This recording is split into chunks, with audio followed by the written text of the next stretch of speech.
This is Curious Incident, a podcast for special needs families and your window into the world of special education.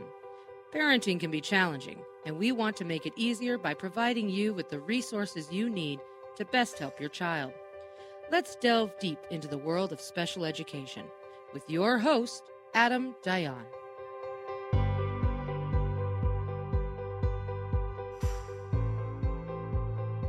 All right, welcome back to the Curious Incident podcast. My name is Kristine Champagne. I am Adam Dayan's executive assistant, and I am also your guest host today. Today, we are featuring Adam Dayan as our guest, so a little bit of role reversal here. And as many of you know, Adam is a special education attorney. He's an advocate for families, but today's conversation is going to be a little bit different. Today, we are going to pull back the curtain and talk about experiences that shaped him long before the law, long before the firm, and long before many families ever came to know him in the role he is today. We are going to talk about anxiety, perfectionism, OCD, what it means to struggle quietly, especially as a child who looks like they're doing everything right on the outside. We're also going to explore how those experiences shaped the way Adam shows up for families today, both personally and professionally. Adam, thank you so much for trusting me to host this conversation and for being willing to share your story with us. Let's start at the beginning. Thank you for having me. Thank you for being here. I'm so glad that we're doing this. And let me just acknowledge how strange it is to be on the other side of this. I can imagine. It kind of feels a little bit strange for me as well.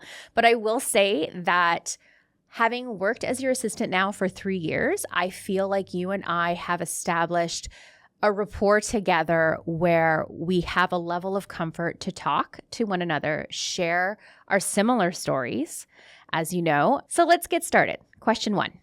What experiences in your own life shaped how you show up for families today? From when I was young, I had a lot of anxiety, and the way this showed up for me was in perfectionism. And I wanted to get things right, and yet it felt like, however I did it, didn't feel right. And I think the primary example that I think of is when I was in the first grade working on an Egyptian mummy project for social studies. And I just kept erasing and erasing and erasing because I couldn't get the letters I was writing to be perfect. And by the end, there were shards of rubber all around me, and I was frustrated and just couldn't get it the way I wanted it to be. And I think I was always trying to control things when there were circumstances in my life that felt uncontrollable, whether it was a social situation at school or something I was feeling emotionally. If I didn't have the words to express what I was feeling, or my emotions just felt too big. And this continued throughout childhood. I would say that need for perfection continued with me throughout childhood. How did changes in your life, different kind of triggers, big or small, what kind of impact did those have on you? I had a hard time identifying what was bothering me. I remember somewhere around the third or fourth grade, I had some gastro issues that were affecting me. And there were some social situations in school that were bothering me. And one way I found to manage these things was to focus on schoolwork, because academic success was something that I could control. And my anxiety drove me to continue achieving. What happened in the fourth grade is I got my first pair of eyeglasses. And somehow all of my anxiety that I was feeling about things happening in my life shifted to those eyeglasses. So I was uncomfortable with getting them to begin with. And then over the years, as my prescription changed, that made me uncomfortable. And I was always trying to perfect the eyeglasses to distract me from other things that were happening in my life. So, you're anxious about something that's happening with friends, focus on keeping your eyeglasses straight or checking them to make sure that nothing's blurry, that you're seeing properly. And so...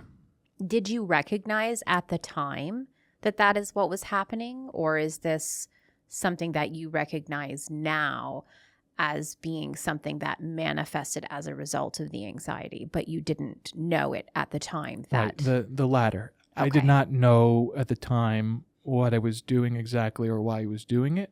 It was a coping mechanism that my brain came up with. I actually marvel at how creative it is as far as distracting from anxiety goes. Mm-hmm. But it was unproductive because while you're obsessing over a thought or repeating a certain behavior to distract you, you're not dealing with the thing that's causing the anxiety in the first place. So many years went by. This was very unconscious until I realized that I was doing something that wasn't helping me, and it felt strange and it was confusing, and I really didn't understand the purpose behind the behaviors. So it stopped providing you that temporary sense of relief you sometimes feel when you act out a compulsion or... Not really. And that's what's so troublesome about OCD. And let me take one step back, right? Okay. So I think the temporary relief is really important. You and I both know that the purpose of a compulsion is that your brain is telling you there's some emergency, and however irrational it may be, that if you do this behavior, it's going to solve the emergency. And so you do the behavior, you get the reassurance that you're looking for, and that gives relief. You feel good momentarily because the emergency's over. The problem is solved. Right. As long as the compulsions are continuing, I think you keep generating that relief. You do the behavior, you get the relief, but at a certain point, hopefully you realize that it's a Band-Aid. Right. And you're not solving the main problem. Right. I think that I know for me in my personal experience, there was always that temporary sense of relief when I would act out compulsions, but they were temporary in two different senses. They were temporary because they never provided me that long-term relief that I was looking for in terms of providing a solution to whatever was driving the anxiety. But they were also temporary because they would often manifest into bigger compulsions or more frequent compulsions. And eventually, I think it's kind of like taking a medication. When you take a medication for a long time, sometimes the effects of it will begin to not be as strong or as effective as they were in the beginning because you've been taking them for a long time. So then you have to take more of that medication. And I feel like compulsions are often the same way, where eventually the effect of them wears off and it needs to become something more. And sometimes you recognize that and sometimes you don't. And I feel as though when you talk about having OCD as a small child, that would be almost impossible to recognize as a young child that this is what's going on. And so when you talk about the glasses, the eyeglasses, and your fixation that came as a result of your anxiety,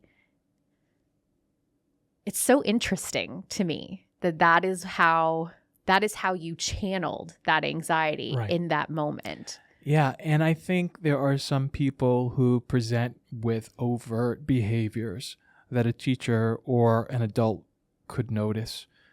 But other people like me are wrapped up in thoughts inside their heads or are doing the behaviors discreetly in private, and those children can go unnoticed. And those are the children I'm most worried about. Exactly. Because who would ever notice a child who is playing frequently or adjusting frequently the new glasses that he has gotten? And because there is a certain expectation that there will be that adjustment time to getting used to wearing them and perhaps even adjusting the prescription. It may or may not be exactly how it should be or the most effective that it can be. So when you see a child who is frequently taking on and taking off their glasses and fidgeting with them, to me, all of that would be very natural. I can certainly say as a parent, I don't think I would ever recognize that my child was doing something out of the ordinary or more frequently than can be expected, because who's to say? So the fact that it did manifest for you in a way that is really easy to mask and really easy to disguise as just a typical behavior, that is the scary part of OCD, because that means that it's likely happening with far more young people than we realize. Right. And I'm very concerned about the children who fly under the radar. And maybe there are some young kids out there who have the wherewithal and the self-awareness to tell their parents, I'm doing these strange behaviors or having these repetitive thoughts, or I need help. I didn't have that skill set, and I had wonderful parents who were incredibly loving and attentive, and this didn't come out. I'll just add that as I've been speaking out more about OCD, I've attended OCD conferences and spoken with other people who are managing with OCD. And this story of going unnoticed through childhood and early adulthood and getting a diagnosis as adults is very common. I spoke to so many people who had that experience. Absolutely. And I think that you and I have talked about many times, because we are working on a separate project that does align with the podcast and the reasons for everything that you're doing currently. And you and I have often talked about the generation gap that seems to exist when it comes to mental health. And as you mentioned, that you had great parents, they were very attentive, very loving. You never felt as though you were a child who was missing anything in their life. And yet you also can recognize that you did not have the kind of relationship, for lack of a better word, with them where you could openly talk about some of the things that you were struggling with. I would put that more on myself. Okay. That I was not the personality that was comfortable bringing up this hard stuff and having a conversation around it. And if you're comparing the generation then to our generation and the generation after us, we've come so far in terms of awareness about special needs and talking about it. So that experience of not having talked about has shaped me. I am very passionate about getting the word out and nurturing a new culture of putting it all on the table, talking about the stuff, and finding the resources, because the resources are out there. And even with my kids, and I've got 4 beautiful children, I hesitate to talk about them specifically, but I am comfortable saying that it's very important to me to have a culture in our family where everyone knows that we talk about stuff. So I do share with them about my anxiety. And my kids are young. I've got an 8-year-old. I've got twins who are 6.5 and a little one who's 3.5. And so they may understand this stuff on different levels, but I bring it up and they know that we've got some book projects going and they ask what they're about. And I tell them we're writing about anxiety and they have follow-up questions. And I say it has to do with children who have anxiety and need help figuring out how to manage it. And so to me, that's a transformation. Mm-hmm. Absolutely. And is a very healthy way to be approaching difficult topics that don't get any easier if you keep quiet about them. Absolutely. I wholeheartedly agree. And I want to say, before we started this conversation, you mentioned that one of the things today, as recent as this morning, that you were struggling with was your desire for perfectionism, even with this episode, that you were feeling this need for it to be perfect. And my response to that was that we needed to reframe what perfection looked like. And so as you were just speaking to me and you said when you were speaking to your children that they would have follow-up questions, I immediately thought, now that's perfection. Because there were many generations where, number one, the conversation would never have begun. Then there were the generations who would never have felt comfortable asking those questions to their parents, even if the conversation had happened. We've all had those uncomfortable talks with our parents. And I can say from firsthand experience, there were plenty of talks where I nodded and agreed and wanted to immediately get out of the room because it was just an uncomfortable conversation.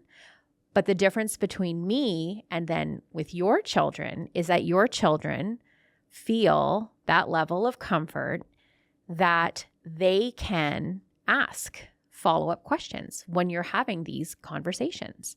So I hope you know that for me, in my mind, you've achieved a perfection that 20 years ago, I think would have been unattainable.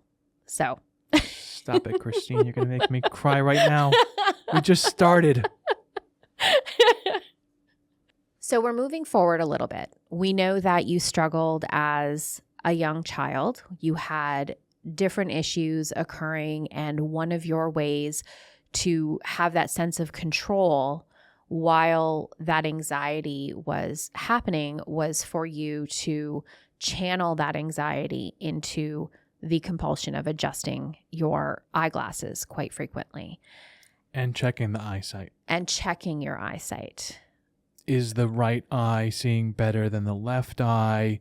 Are they blurry in some way? Has it changed from how they were seeing last week? My goodness, that must have felt overwhelming in and of itself, because health anxiety, as we know from a number of guests that we featured on our show, health anxiety is its own beast. And so it's exhausting. It really is. And, I've talked about this with people who wear glasses, and they've said, wow, I wear glasses and never thought about this in this particular way. And for me, it was very unsettling that my eyes were getting worse. I said, am I going to go blind? What's happening here? Yes. And so to address that fear, this routine of checking and checking and checking and checking. And when you get wrapped up in those loops, and we'll talk about one example of a loop when I was in high school, it's just exhausting. Absolutely. So we brought up high school. So let's talk about how your anxiety shifted over the years, how the focus of your anxiety shifted over the years, and how your compulsions functioned for you emotionally, how the sense of relief or not relief that you got from them, how did all of that progress as you began to grow?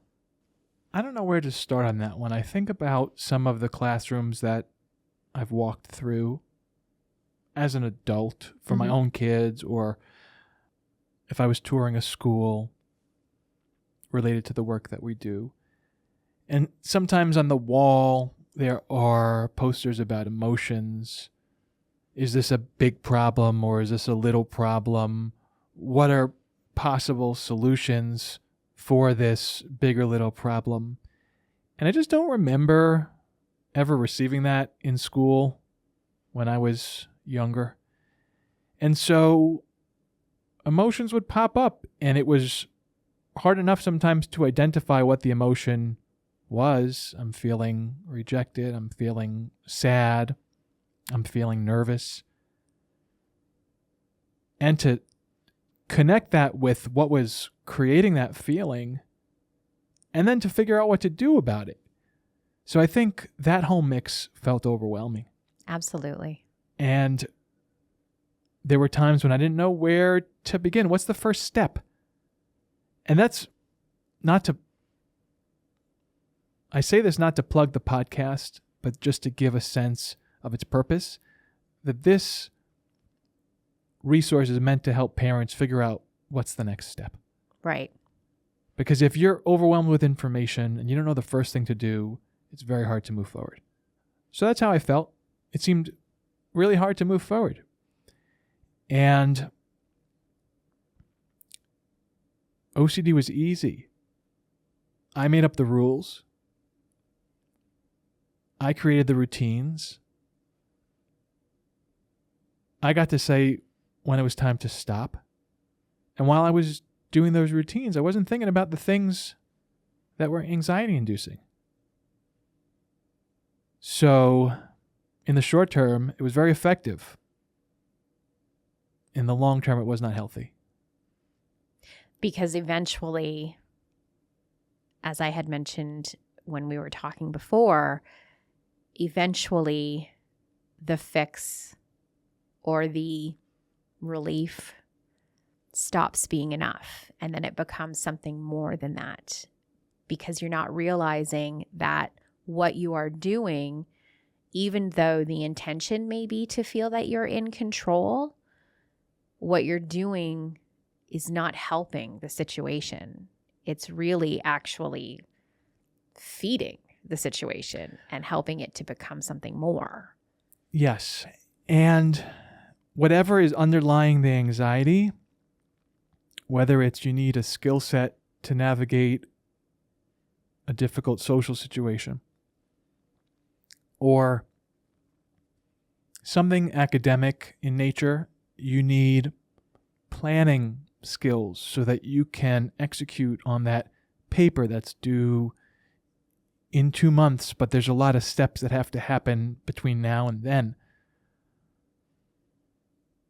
Or any other concern that shows up in your life that you are developing the skills for. If you're wasting your time on compulsions that are based on irrational thinking, then you're not investing in getting the skills that you need to handle the real life stuff. You're not going to get better at those social situations. You're not going to get better at the planning for that project. And it compounds. Mm-hmm. It compounds. If in 3rd grade you needed those planning skills to do the project, and by 5th grade you still haven't developed them, you're going to run into some walls. Absolutely. And the same socially. There are situations that you can learn how to handle well when you're young, that by the time you get to middle school or high school, where everything ramps up, especially now with technology and social media. Yes. Online bullying falls under that category.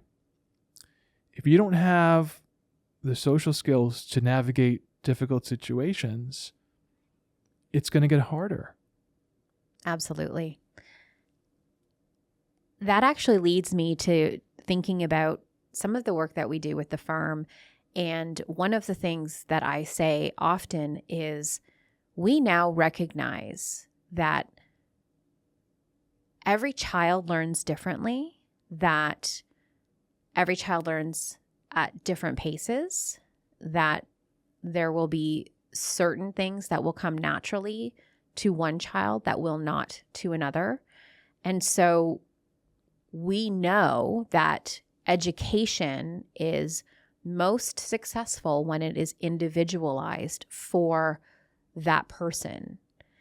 And when I stop and think about a child who is struggling with all of the things that you yourself struggled with and are trying to also learn and be a successful student, and while carrying all of those other burdens around with you, how effective is the teaching that is happening in a classroom that you're sitting in? Because you have all of these other factors that are occurring emotionally, and you're having to navigate all of that while you're still trying to absorb a lesson that is being taught by a teacher. It just, even as an adult, sounds so overwhelming to me.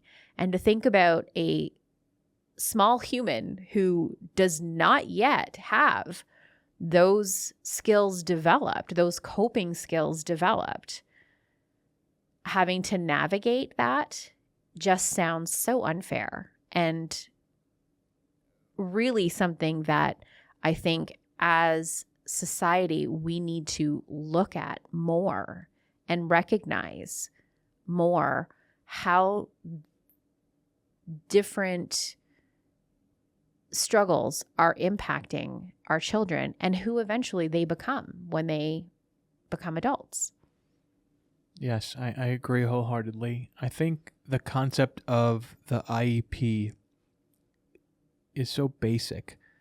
It's an individualized education program. Right. Everybody should have that, whether they're general education, special education. And sometimes teachers and adults look at a student who's succeeding academically and assume that they're fine without looking at the whole individual. And so this goes back to the concept of the IEP too, because it's meant to address academics, social skills, and emotional and behavioral skills. So, yeah, I mean, we need to be looking at the whole child and understand what makes them tick, what makes them struggle, bring out their strengths and help them in areas of difficulty. And it's more so, as you mentioned, it's more important now than ever because we live in a world where everything is at our fingertips. And I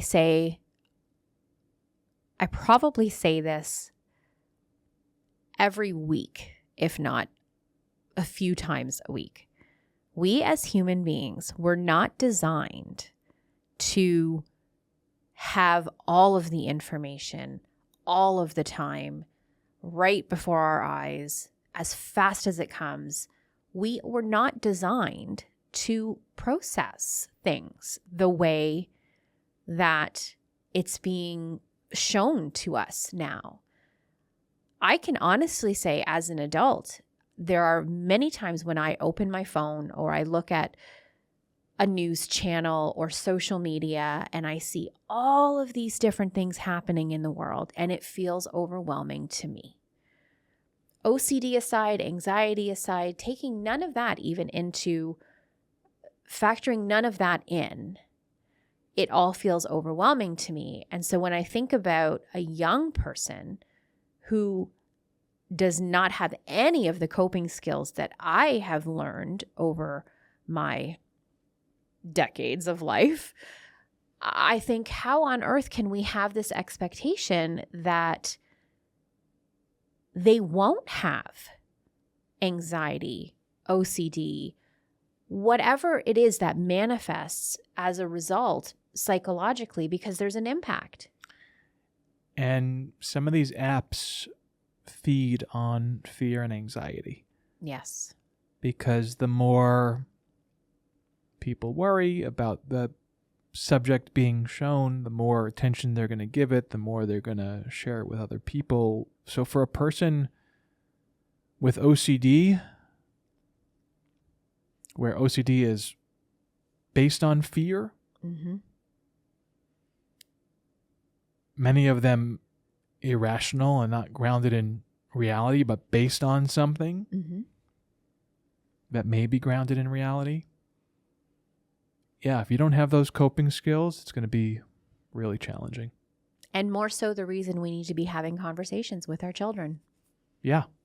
We've talked about the different things that you experienced as a young child. And you personally, in many of our conversations, we talked about a moment where a spiral began to happen for you as you were in high school. And I know that that's also going to lead up to us talking about law school and how things changed again for you at that point. But can you talk a little bit more about that moment in high school when you recognized the spiral that was occurring? Definitely. High school and law school were two pivotal points. High school, I was 17 years old. I was in my room in my childhood home. It was late at night. I think everybody else was sleeping. I was obsessing about something, I don't remember what, and I got really worked up about it, really angry. I was trying to understand. I remember looking in the mirror. I was sitting in a swivel chair, I was looking in the mirror, trying to understand what is happening with me right now. What is this about? And I couldn't make any sense of it. And I was shaking a little bit, and I wanted to escape from whatever I was tangled up with, but I didn't know how to do that. And I looked up and I said something along the lines of, help me use this pain to do something meaningful. I want to do something with that matters, and I want others to not have to experience this. So when I look back, I mean, everything we do today and have been doing for the last 16 years stems from that moment. It was a commitment that I made to use what I'd been through to help people. I think when you experience something like that, it carves out empathy inside of you. And so I like to think that, and you can check me on this, but I like to think that empathy shows up in the work we do every day and the way we are with our clients from the very beginning, even the first meeting when we're speaking with a new parent or a parent who's new to our office. It's hard, and parents need people who understand and are committed to guiding them through this process with sensitivity. Absolutely. And we often say how the needs of our clients vary so much. But the one thing that I love most about working with you is that I feel like you and I first connected when I shared my story about battling OCD for most of my life.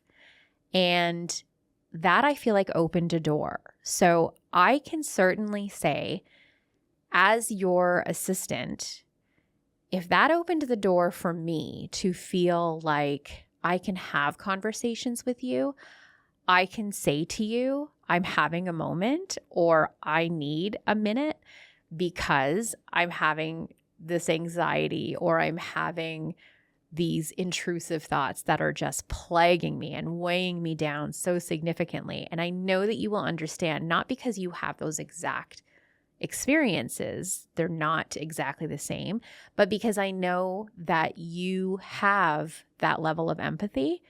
I think from a client perspective, the impact of having you share your experiences the way that you are today, I think that that is profound. And I feel as though there are so many different special education firms and all of that. And one of the things that I can speak to, because this is the one I work for, and it's the only one I've ever worked for, but one of the things I can speak to that I believe sets us apart from others is that we have a founder and owner who struggled himself and recognizes the struggle, recognizes the impact that that has had on your own life, and that you sharing that with clients provides a ray of hope to them on different levels. Not just that they can look at you and see a man who is successful, who's a wonderful father, who has a great firm, who has employees who very much enjoy working for you, but also that you are somebody who is open to sharing your vulnerabilities and to talking about things that are not easy to talk about. And I feel like all of those things just really make such a difference to our clients. And I'll just be real vulnerable for a second. I do public speaking.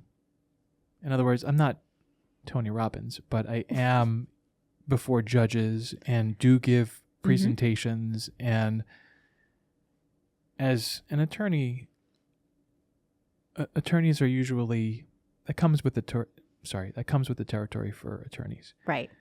I also do podcasts regularly. I'm used to the microphones and the lights and all that. And yet it can be hard. It is hard. And so I say that so that I want people who are sitting with this right now, and it feels like a huge burden because it's internalized and they haven't brought in other people or reached out for resources. I understand that it's hard to talk about it. And we were chatting a little bit at the start of the episode. I mentioned that I'm not a person who has decades of experience talking about my OCD with other people. I've only started speaking out about this over the last few years. And I'm a baby in that sense. I'm still feeling it out. Right. Getting used to it. Getting comfortable. So it's interesting to do this conversation at that stage. You're going to fumble around a little bit. The words are not going to come out readily at first. It's going to feel awkward, but it does get easier the more you talk about it. And I will say that for me at least, right, I can only share my personal experience, but from the moment I started talking about it with other people, the burden lessened. Absolutely. And has lessened exponentially the more I've embraced it and understood it and spoken with people about it. Absolutely. One of the things I think that people feel, especially in the beginning stages when they recognize that something is going on that others may or may not struggle with in the way that you do, when people start to recognize that, hey, there is something going on, there's a feeling of isolation. There's a feeling that you are in it by yourself and that there's no possible way anyone else could ever understand what it is that is happening. Because I know for myself, that was one of my biggest things. I can recall spending hours and hours, days probably, of my time thinking, am I crazy and I don't know it? And one day somebody's going to just come and say, hey, you shouldn't be out in Gen Pop. You need to be someplace else. This place isn't for you. Or all of those feelings of being alone, those only started to go away for me when other people shared their stories. So it's really important, and it really matters that you are taking the time.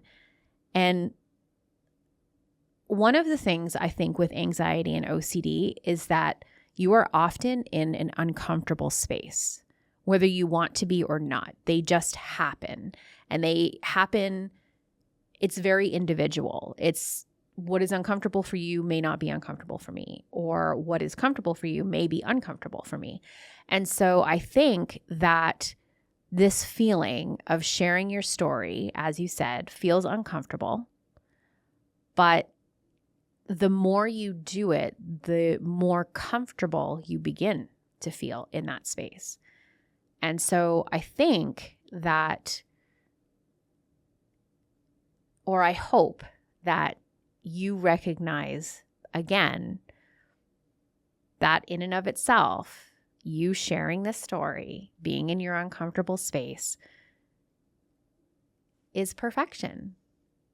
It's your level, or it's your version of, it can be your version of perfection. Because when you stop and think about where you were in the beginning to where you are now, all of the things that you've done, you're sharing your story, you're talking about things openly, even though it's still not something that feels 100% natural. The difference, the impact that you've made, the lives that you've changed is absolutely profound to me. So I don't know what to say to that. It's nice to hear. It's all I ever wanted to do. And this stuff builds momentum. You open the door for me to have this conversation. I can't tell you enough how much your passion and commitment for the work we do elevates the work that we do. So I've said so many times that there are jobs everywhere. And many of the things that I do could be applied into so many different fields. And one of the things when you talk about passion, and I know that this is something that's similar for you that drives you, is that at the end of the day, even when I'm exhausted, or I know I still have things that have to get finished, and some of these tasks are not necessarily fun, but at the end of the day, does it not revitalize you when you think, hey, I changed the life of a child today for the better? One thing people may not know about this area is that it's an annual process, and families keep looking to us to help secure or maintain their children's education from year to year. And the result is that we get to see the fruits of our labor and the fruits of the students' labor as they're growing, developing, succeeding from one year to the next. Parents are keeping us in the loop about that. And so I can't think of many fields that are that way, where you really get to see the effect your work is having. And that's so incredibly rewarding and meaningful. And it drives you. Totally. It really is what keeps you going. Definitely. Because it's not any different than any other space that you can work in. it still has those days where you feel defeated or you feel like you're never going to see the light at the end of that tunnel.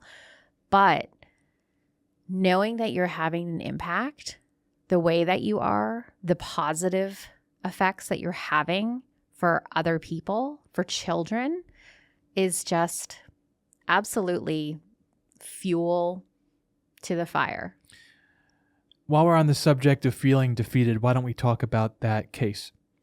Yeah, let's do that. So we're talking about those moments that really grabbed hold and really just reaffirmed the work that we're doing. Is there, well, I know that there is a case for you that stands out in your mind to this day that really reaffirms how important the work is that we do? Yes, there is. There's a girl who's one of the most severely impaired clients we've ever had. And I'd say at this point, we've been representing her for well over a decade. She probably started with our firm when she was 3 or 4 years old. She had been getting a robust array of services. All kinds of therapies and special instruction, 40, 50 hours a week, maybe more. Over a 52-week school year, mind you. So most students get 10 months of instruction. In some cases, you can get 46 weeks of instruction. We had secured for this child 52 weeks of instruction, so it gives you a sense of how severely impaired. Mm-hmm. As we said before, it's an annual process. And each year you can get a different hearing officer. And most years you do get a different hearing officer. And it's possible to get a different outcome. And one particular year, we did get a different outcome. The hearing officer reduced the services that this girl was entitled to. The parents were devastated. Mm-hmm. We take the hits really hard too. Yes. This was a child who needed the full level of support for her own safety and the safety of others. When there was a gap, she started harming other people and in some cases harming herself. And so the parents were very nervous about what this would mean for her. Regression can happen very, very quickly. Yes, it can. Mm-hmm. We regrouped. We secured updated expert evaluations and expert witnesses. We got creative and presented the case again. And we were able to get back what that hearing officer had taken away. And I can't tell you how much it means to be able to do that and to see what it means to the family to achieve that. This girl needed these services for the reasons we've just said, and we fought hard. We weren't going to let them down. We got the services back, and that girl is getting what she needs. And so going through that process, working so closely with a family, really understanding the child's specific needs, which we strive to do with every single child we represent. Not just what are they good at school or what sort of therapies do they need, but what are they interested in? What gets them going? What do they do in their free time? Who is this person that you've come to us to help you with? Absolutely. So it feels really good to get to the other side of the hearing process and be able to deliver the result that the family needs and that the child needs to continue flourishing. Yes, and I want to say that in this child's case in particular, with her needs, it became apparent almost immediately when those services were reduced, the impact that they were going to have on every single day moving forward until something could happen that we could change the situation, which thankfully we did. But there are also cases where that impact of reduced services or just never being provided those services may not be as obvious up front, but down the road is where they will become more and more recognizable. And I feel like it's important for us as well to say that we recognize that as a firm. That is also part of our skill set, is to say, when you come to us and you have a child who is struggling with A, B, and C, while A and B may present immediately, we know that C is often lurking in the background, and we know that it's just as important to battle for something, for services, for the assistance that this child needs. And it may not look like they need it necessarily right now, right this moment, but we are able to recognize all of that as a firm. Absolutely. And it's part of the reason I think that it's so important that parents who are going through this process realize just how helpful coming to a firm like ours can be for them. Yep. So I know we've jumped around a little bit, but that's inevitable. We do that so often in our conversations on a daily basis. Let's go back and let's talk about what changed for you when you reached law school. So you've had that moment when you were spiraling and you recognized that this was big. This was something that was big for you. You knew that this was going to be something that's going to help change the direction of the path you're going in life. So when you got to law school, what changed for you even more so then? Law school amplified everything. So even for someone who doesn't have OCD, law school can be intense. And for me, the perfectionist that I was, I wanted to read every line perfectly, and the reading homework was voluminous, and remember every piece of information and note it down, keep everything organized. And it was time consuming. It was taxing. And it forced me to see that the tools I had used or been relying upon up to that point were not going to serve me going forward. I knew something had to change. Mm-hmm. And I decided that I wanted to speak with a professional. Your look makes me think that there's more you want to ask, or there's a follow-up. Tell me. And what did that look like for you when you finally recognized that you needed more support, that everything that all of this coping skills that you had developed thus far were not going to cut it anymore, and you realized that you needed something more, that professional to...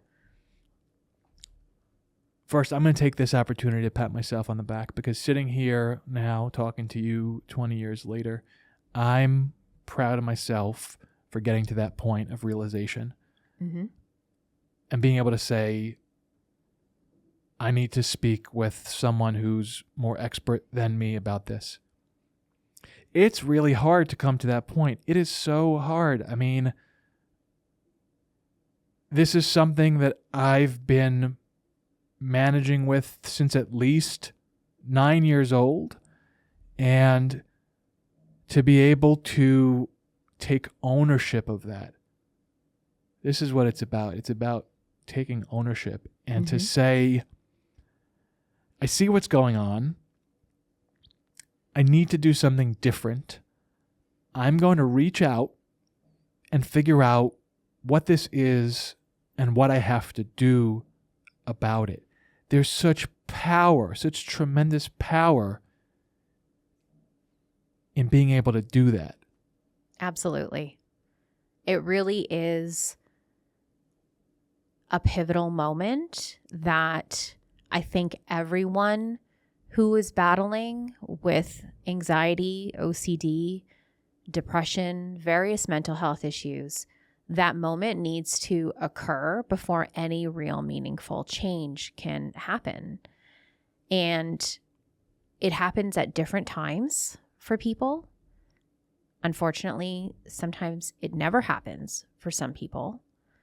And it is a lifelong battle that they carry all on their own. But when you finally decided that you were going to reach out to somebody who may be better equipped to handle some of the things that you were dealing with, did you have an idea of who that person was going to be? Did you have an idea of what that person was going to be able to do for you? Or was it just that you were at such an end to all of the what ifs that you knew you just couldn't do it on your own anymore?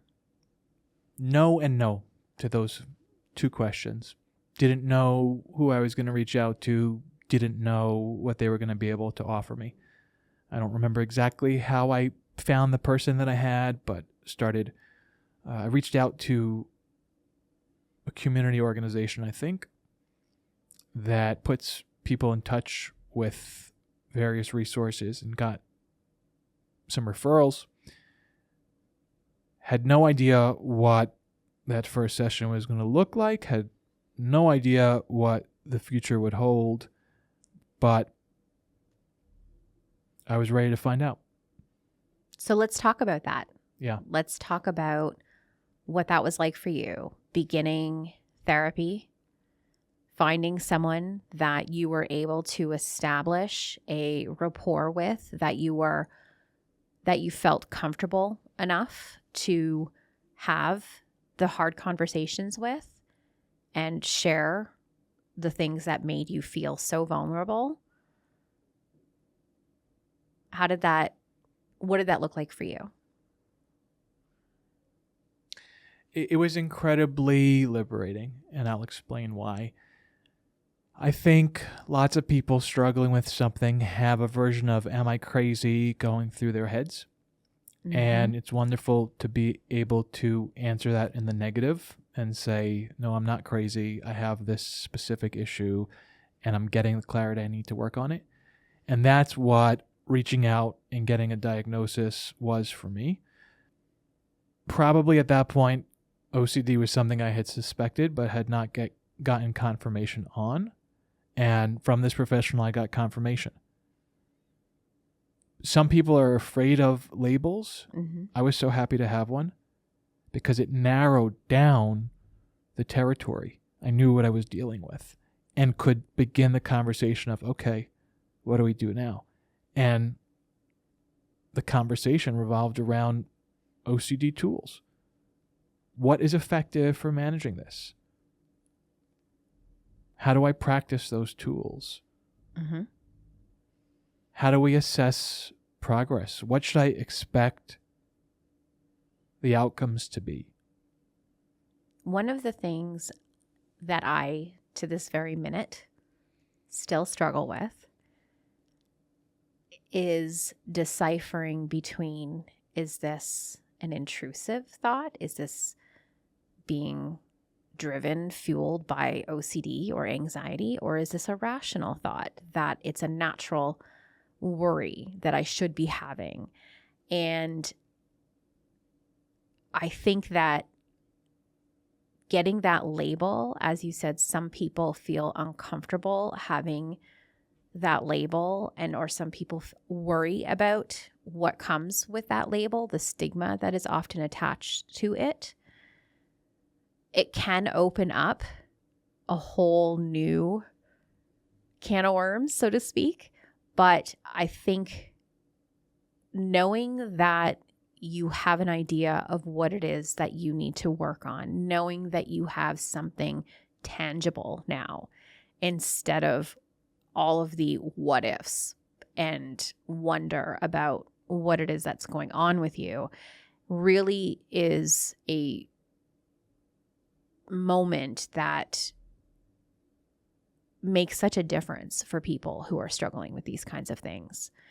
And it's not even just important, I think, to say that that's why, going and getting therapy and getting professional help to learn how to navigate all of this, just having that, even if you're going to stop and break it down into different stages, just getting that label, just knowing that, hey, this is what's going on with you. And it's very recognizable. It means number one, you're not alone. Other people have experienced it. So you're not alone in going through what you're going through, which is just, oh my gosh, the sense of relief that you feel from that is just incredible. I agree. And just knowing that while you may not have embarked on that entire journey of the therapy and learning all of the coping skills and all of that, but just knowing that you can see the path that you're going to go down is life-changing in and of itself, really. So I commend you for being able to recognize on your own that you had been going through all of this, and to be able to take that step even further and find the support on your own to do that. I didn't have to do that, thankfully. I was younger when that moment came for me, and I had said to my mom that I needed help, and she was the one who was able to find that support for me. And so I didn't have to go through that piece of it. And I feel like, truly, honestly, if I did have to, I'm not sure I would have, because that feels overwhelming. But to hear you talk about doing that, picking up the phone, looking at the computer, doing your research, finding the resources yourself, it's doable. Yeah. And it's doable. And OCD is something that sneaks up on you. mm-hmm. And I remember when I was younger thinking, how am I going to be successful when this thing pops up out of nowhere at the most unexpected, inopportune moments? Yes. I thought I was going to have a regular day today, and then out of nowhere, this sneaks in. And when you figure out what's going on, you start to realize, as you said, you're not alone. There are other people who are dealing with this too, and you can still be successful. Mm-hmm. You can manage this Absolutely. thing. You can manage this thing and be successful. Yes. And successful means a lot of different things. Mm-hmm. And I'm not talking in any specific way. There's successful in relationships. Mm-hmm. There's successful in work. There's successful with friends. There's successful in self-esteem. There's so many types of successful. Mm-hmm. And OCD doesn't have to get between you and that. Right. And I think, honestly, that also leads me to when we talked a little bit about our clients, how we encourage parents to share with us things that their children are interested in, and all of the different things that we can learn about them moving, as we move through the process with them. Success looks different for every person. And knowing that, because of what you yourself went through, that success can look different for each individual, we recognize that with our clients. We recognize that success for one child may look differently than success for another child, but we celebrate them equally. And we celebrate the achievements, we celebrate the wins with our clients, and we mourn the losses, and we feel the losses with them alongside of that. And I really, truly believe that that is because of everything you went through as a child, as an adolescent, as a young adult, all of the things that you yourself did all on your own, really. I think if you didn't have those moments, I'm not sure that you would be who you are today or be able to feel things the way that you feel when it comes to our clients. I'm sure you're right. So, yay for OCD.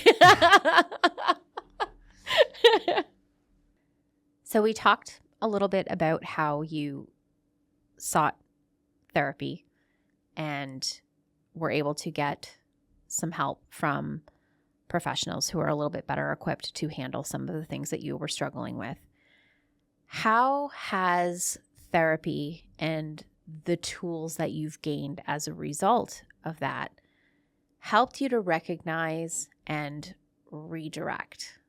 I want to frame my answer in terms of the pause. Okay, we're terming it the pause. And what that means is the distance between when an anxious feeling comes on and the temptation to do a compulsion, and being able to stop in that moment and say, wait, is this compulsion really what I want to be doing right now? Because usually the desire to do a compulsion is a sign that there's some underlying emotion that's not getting acknowledged. Mm-hmm. So being able to stop in that way and say, you know what? This is my brain's way of telling me that there's some really important thing under the surface that I'm not paying enough attention to, and I'm going to zone in or home in, use whichever you prefer, on that. Because once you do, you start feeling less anxious, Mm-hmm. and the need for the compulsion fades away. And to be able to recognize that, right? Because there was probably a time when you just automatically would have done what felt like instinct to you with the OCD and whatever that compulsion was that was manifesting, that you would never have even recognized that you were doing or fulfilling that need. But for you to be able to have that ability now to recognize that is something that I wish everyone who struggled with OCD and anxiety and depression, all of those things, I wish that everyone could have that insight into themselves, that they'd be able to recognize that, because unfortunately, I don't think everyone does have that ability. But if you go and get help from a professional who is able to guide you to get you there, that's life-changing, right?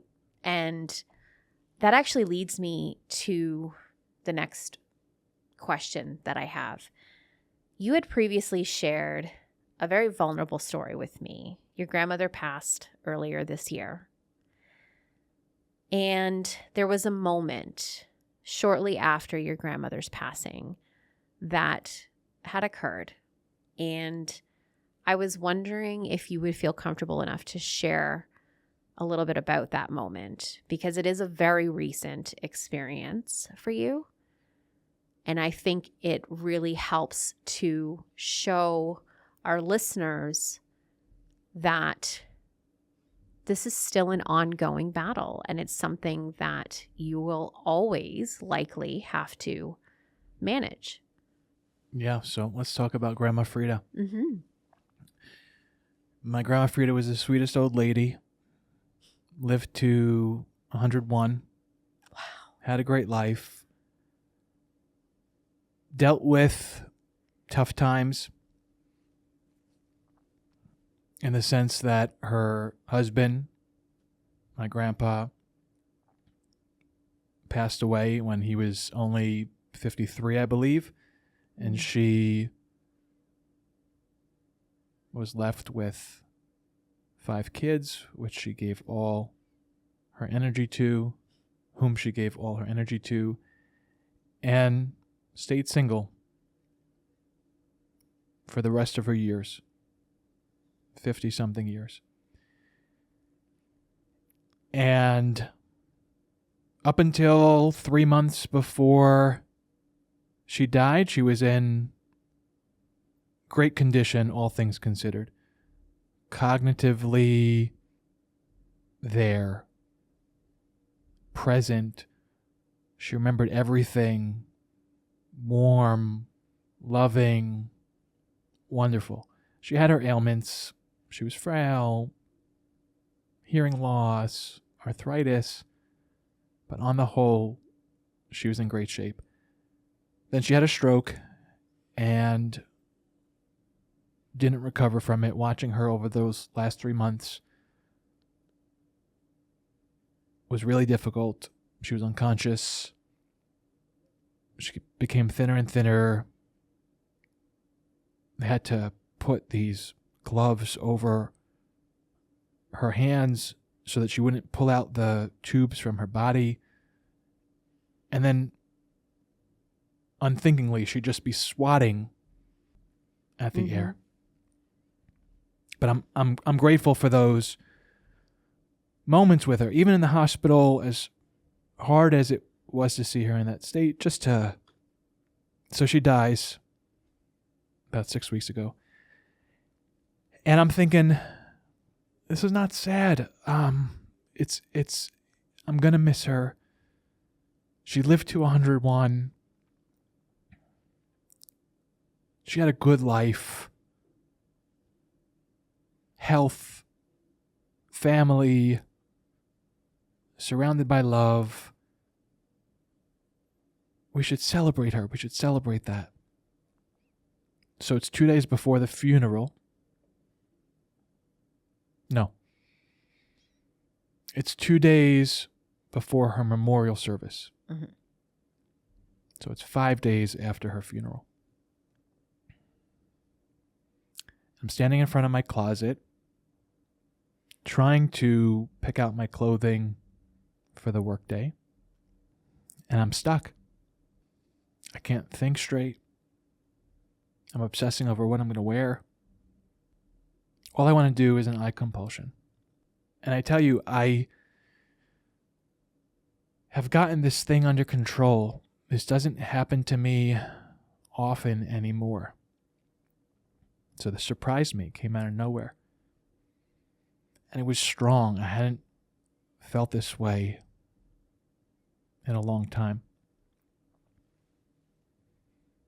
I should do it. I should check my eyes. Is the right seeing the same as the left? Maybe they're blurry. And I do it. I do it once. I do it twice. I do it 3 times.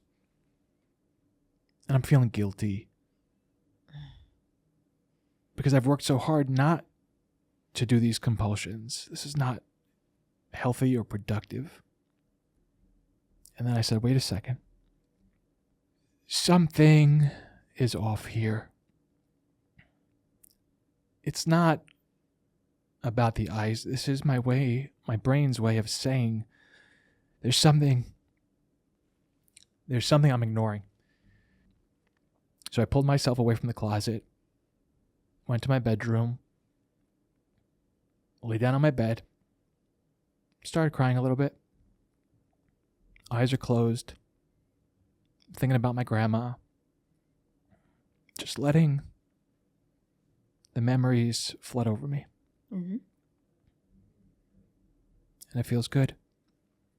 It feels like I'm letting my body do what it wants to do. I don't care that she lived to 101. I don't care that we're celebrating her life. She's gone now. That feels sad. I'm going to miss her. And my body wants to do this. So I let it. And the tension started to melt away. didn't feel like I needed to do a compulsion anymore. It was hard for me, for whatever reason, to bring myself to that place of just being with it. It's not like I was consciously denying it. It was below my awareness. I didn't realize that this is what I needed. And it felt good to be able to see that and sit with it. I think I'd like to recognize you talked a little bit about seeing your grandmother in the state that she was in after she had the stroke, the medical, the machinery, the tubes, seeing her not getting better, but instead declining slowly. It's really difficult because as human beings, our brains can recognize something, but the emotion that comes with that recognition doesn't always happen immediately. And I think when you talk about that moment before her memorial service, when you were feeling obsessive over what you were going to wear, that you felt the need to do that old reliable compulsion, the one that you felt those senses of relief from so many times. To me, as you were just telling that story, what I was hearing was that you had then been carrying all of the emotion for the past 3 months that had been occurring.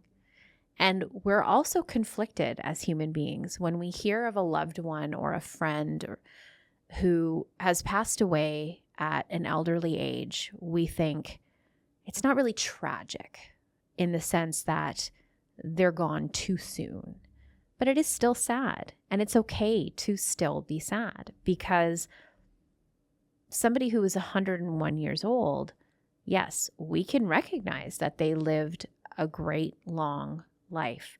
We know that she had a family who clearly loved and adored her. And that's a wonderful thing. And we can also recognize that it's sad that she's now gone, because those moments are now memories. And I think it's important that we say two things can be true at once. It's lovely that she had such a long life, but it's also okay for us to still feel sad and mourn and grieve for someone who had a long, lovely life.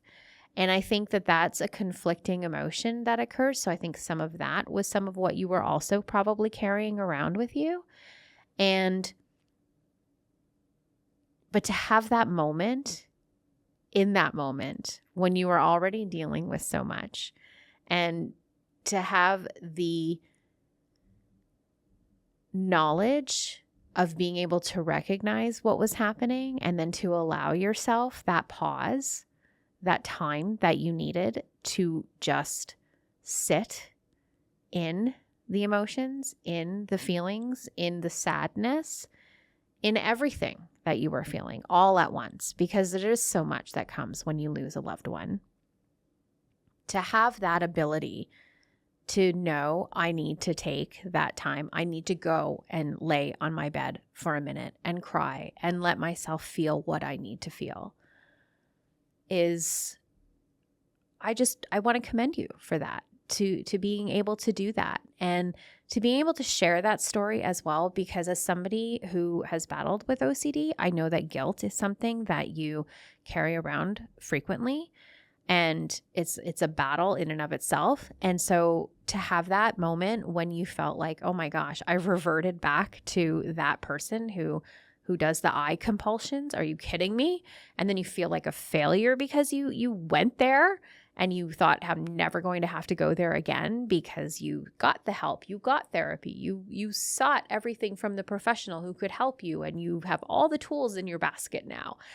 And yet you still went there. I know what that's like, to feel that sense of defeat, or just to revert back to that person and feel that overwhelm, that sense of guilt. There's so much to unpack with all of that. And I want to commend you for sharing that with us, because that really, to know that it's something that is so recent. It's difficult to share experiences as a child and things that you went through in life, but to share something that is so fresh is really helpful, because that is something that I think a lot of people don't talk about as well. The setbacks, if you will, for lack of a better word, those moments when you feel like you've taken 3 steps back instead of continuing to move forward, and the guilt that comes from those feelings. It's a really, really tough thing to navigate. And I think it's wonderful that you shared that with us. Thank you. And I'm really sorry for your loss. Grandma Frida sounds like she was a wonderful person. She was. Thank you. So let's talk about the firm. When you started the firm, what kind of practice did you want to build? What did it look like in your mind? I started the firm in 2009, and I knew for a long time that I wanted to work with people. I was never interested in transactional work. And to me, meaningful work involves helping people with something that's deeply personal to them, and having that connection, that spark, that fuel that we talked about earlier. Mm-hmm. So we try to focus everything we do on the child. And at the end of the day, every meeting we have, every legal strategy we debate, every expert we speak with, it's all to help a child get a quality education. Mm-hmm. These kids have strengths that they can access to transform their lives, and we get to be a part of that process to help them get there. Mm-hmm. And it was very important to me, it's still very important to me, for parents to know that we're there for them. They're not alone. They have a support system. And for them to feel that they're getting care, attention, and clarity from our team. Because it is a complicated process. It can feel overwhelming. Parents oftentimes come to us feeling exhausted and sometimes desperate. And we get to assure them that there's a light at the end of the tunnel, that we can help them get to a better place. And they don't have to shoulder this all by themselves. They don't have to know all the answers. And they definitely don't have to have everything figured out before making a phone call. There are professionals out there who know this stuff and want to help parents figure out this stuff. And it's not the parent's responsibility to know everything. Absolutely. I just want to say that I had this thought as you were talking about how we don't have the expectation that parents come to us and know everything, and how we give the parents a sense of relief that they don't have to carry this around themselves, that they don't have to navigate it by themselves. And we talked about the label that you received when you sought out the help of a professional, of a therapist, and how that just felt like you could breathe a sense of relief when you got that label. I feel like we as a firm are giving the label.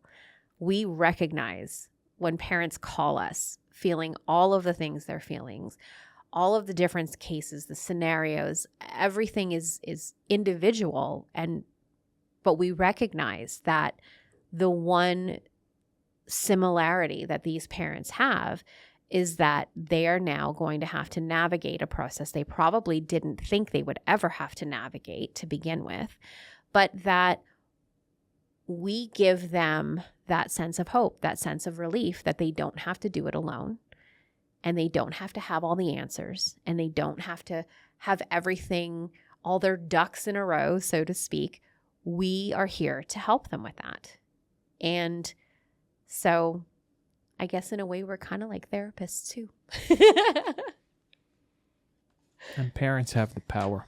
Absolutely. I'm just going to repeat that because of the page turning. That's okay. And parents have the power. They are in a position to assemble the team they want to get their children what they need. What does that look like, that first conversation that you have with a parent when you're recognizing all of this and letting them know that they have the power to do everything you just talked about, assembling a team? That first meeting is really about listening and understanding what the parent has been through up to this point and who they're fighting for. What is their child like? As I said earlier, what are they interested in? What are their hobbies? What are they strong in? What are they struggling with? And another part of that meeting is assuring them that they've come to the right place. I mean, at this point, we've been doing this work for a decade and a half, and every child is unique, every case is unique, and at the same time, we've probably seen many cases similar to the one that they're presenting with. And we talk about what they're hoping to achieve, and sometimes they know exactly what they want to achieve, whether it's a particular school or service. And sometimes they don't know at all. They just know that the current program is not working. Mm-hmm. Both are fine. You can come with a specific outcome in mind or not know. Just the fact that you're picking up the phone is a huge step. And then we go from there and we talk about what we can help them achieve and how we would go about doing it. But I want parents that I'm meeting with to feel a sense of relief that they've reached a team that gets it and can help them figure out next steps. Perfect. We talk about families at different stages in their lives, and we often talk about future planning for the families. And especially the transition into adulthood is something we've spoken about a few times when we know that many of the services and supports can just fall away. Why is long-term planning, including tools like special needs trust, so critical during that stage? So one thing I'll say is that the transition from childhood to adulthood, there's a name for this transition from childhood to adulthood in the special education world, and it's called the cliff, and not for a good reason. Children are used to robust services through the Department of Education so that they can be supported and become productive, independent members of society. And then when they become adults, a lot of what they've been entitled to up until that point disappears. And they're left unsupported, which makes no sense to me personally. We're investing so much in them so that they can get what they need and become who they're meant to become. And then they may continue to have needs for further support in adulthood, but we don't provide those services and supports in a similar way. So that's incredibly frustrating. And I would say that there's probably not enough advocacy happening on the adult level. Parents do have agency in terms of some long-term planning. So with respect to financial planning, there are special needs trusts, which are a super helpful legal mechanism for allowing people with special needs to keep getting their government benefits that they may be receiving and put money away for future planning without jeopardizing those benefits.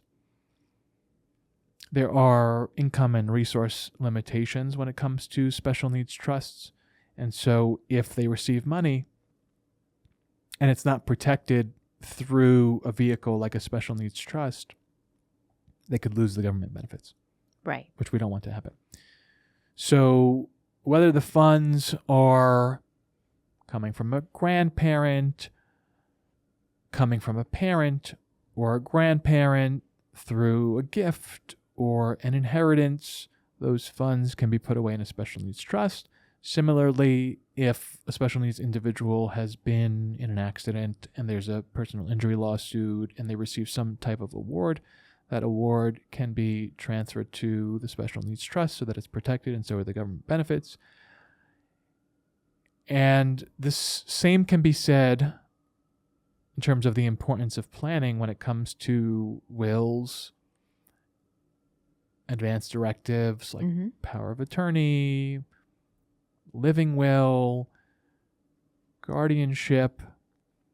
Depending on an individual's level of impairment or need, there may be certain decisions that need to be made on their behalf. Parents want to be thinking about these things so that the individual's wishes are carried out, and when the parents are no longer around, making sure that their assets and resources are transferred to their special needs child and any other children in the way that they would like. And that they don't negatively impact any services that they may be receiving based on income or lack thereof or financial statements, so Correct. to speak. Families want all of these documents talking to each other in a way that is best going to protect the special needs individual. And can I just say that just highlights the level of complexity that exists in navigating this process. We talk about the special education process for children. It doesn't stop when they become adults. I think there's this perception, even with a typical child who has gone through mainstream schooling all of their life and hasn't struggled with various things, that we send them off to college and then off they go. They're off on their own. They're going to be fine. They're going to navigate. They have all the tools they need. It is never the case. So I just want to highlight the fact that we seem to think that for an individual who has had special needs their entire life, or even maybe not even their entire life, but perhaps as a result of an accident, that we have this expectation that we just wash our hands of it when they turn the legal age, that it just really highlights how complex all of this process is and how much it puts on parents to have to know. It's enough to just raise a child, let alone have to have all of this other information that needs to be put to use. And I think that it's really important. Well, I know we're not going to get into, the nitty gritty of special needs trust and that kind of thing. It is something that our firm does offer. And it is something I think that every parent, whether you have a special needs child or not, trusts are important. My husband and I have already established ours, and to make sure that everything is nice and easy for our daughter, because there are things that exist in life that we just don't want her to be burdened with. And we want it to be easy for her, because in that moment when you're already going through so much, it's a lot. And so whatever we can do now while we're able to make that easier for her, we want to do. Absolutely. All right. So we're in the home stretch. When you reflect on your work, what makes you most proud? I'm really proud that we are there for families. I'm super proud of our clients' growth and success, what the students accomplish year after year, academically, socially, emotionally, It's beautiful the way they're unlocking their potential and talents. I'm really proud of the team that we've built. I think we've got an incredibly caring, passionate, dedicated team of people who want to support families navigating this process and help their children. And when I think back to that moment at 17 years old, wanting to use that to do something meaningful, I'm just proud of what we've built together, because it's exactly what I hoped to be able to make out of that experience. Absolutely. If you can share something you want parents who are listening right now to know if they feel alone or unsure, what would be one thing of advice that you can share with us? I don't know that I can stop at one thing, but let's see what I got. First of all, you're not alone. There are many professionals out there who want to help you figure this stuff out. Second, you need to be talking to people who get where you are.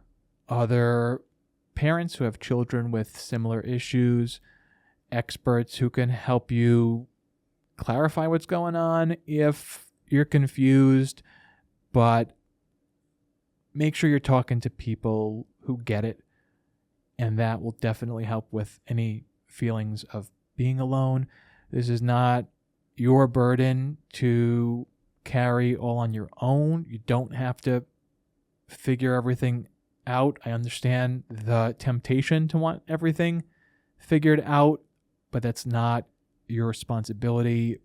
Reaching out goes a long way. And wherever you are in your journey, I understand there are parents out there who may be seeing an issue in their child that just popped up, or it could be years that you've been trying to address a problem that you see, but certain people are diminishing it or making you think that it's something less than you know it is. Trust your instincts. You know your child best. Wherever you are in your journey, know that it can get better. Whether that's needing to change the type of classroom your child is in, or introducing a new therapy, or finding another school entirely if your child's needs can't be met anywhere in the system they're in right now. You can figure that out. And once they are in a program that's appropriate for them and capable of meeting their needs, they will begin to progress in ways that you've dreamed about, in ways that have kept you up at night. And the more they progress, the more they will build that momentum and start to feel better about themselves. I've been doing this long enough that I know how a child's self-esteem can get battered when they're not doing well. I can speak from personal experience about how my self-esteem got battered from what I was struggling with. They will start to feel better about themselves when they have the right supports in place. So I just want to thank anybody who is listening for tuning into this episode. I'll pass it off to Kristine in a moment for the final wrap up, but if this helps one listener out there, it will mean the world to me personally, and I wish you good luck taking one step at a time, figuring this out, and knowing that there are people who want to make it easier for you. Absolutely. Well said. Well, Adam, I want to say thank you. I want to say thank you for so many things, but I want to say thank you today because you allowed me the opportunity to sit on this side and to speak to you and learn things about you, I think, in a way that have really opened up my eyes, and I think will really open up our listeners, the eyes of our listeners, who may not have realized until now that we are more than just a law firm. We are people who truly care about their children and the well-being of their children. We care about the families that we are helping, and we want to make whatever we can easier for them so that they can go back to being parents and enjoying their children the way they were meant to. It feels appropriate to end on the image of opening your eyes, given the specifics. I didn't even see what I did there. Of what we've discussed in this episode. I want to shine a light on OCD. If you know of any resources that would be helpful to people with OCD, please send them over to us at podcast@dayanlawfirm.com. We will be building out a page on our website that's specific to OCD, where we will post resources and information that can help parents, people struggling with this, to find their way. And I think that's a wrap. I think so too. I want to say that I look forward to continuing to make a difference in the lives of our clients, and even for those who aren't our clients. If we're making a difference for you, that's exactly what we want. And thank you so much. And you were a wonderful guest host. Thank you so much for doing this. Thank you. Thanks for listening to Curious Incident, a podcast for special needs families. Don't forget to subscribe for a new episode every month. For more resources and helpful information, check out our blog at dayanlawfirm.com. This podcast provides general information which is not intended to and does not constitute legal advice. You should not rely on this information for any purpose. For legal counsel, you should consult with an attorney to discuss your specific circumstances. Your listening to this podcast does not create an attorney-client relationship between you and the law offices of Adam Dayan, PLLC. No attorney-client relationship is established unless a retainer agreement has been executed between the client and the law offices of Adam Dayan. This podcast may constitute attorney advertising. Prior results do not guarantee a similar outcome. Any guests featured or resources mentioned on this podcast are for information purposes and are not endorsed by the law offices of Adam Dayan, PLLC.